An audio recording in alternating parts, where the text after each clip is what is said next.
Hi friend, আজকে বানাবো Korean fried chicken. তো আমি ফার্স্টেই গোলমরিচগুলো আদা বাটা আর এই মাংসতে মাখিয়ে নিয়েছি, পেস্ট করে রেখে দিয়েছি। তো এটা 10 মিনিটের জন্য। তারপরে একটা জায়গায় ময়দা, নুন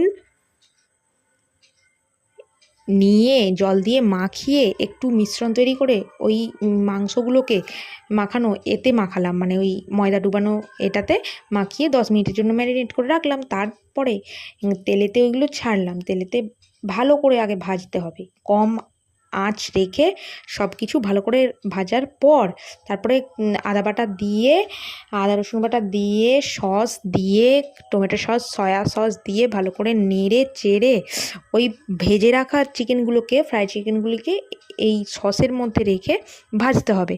তো এটা হয়ে যাওয়ার পর অনেকক্ষণ ধরে ভেজে নাড়তে হবে। তো খুব সুন্দর হয়েছিল খেতে। তো আমার তো খুব ভালো লেগেছে। তোমাদের ভালো লাগলে লাইক কমেন্ট শেয়ার করতে হবে। আজকের ভিডিওটা এইটুকুই। Tata, by.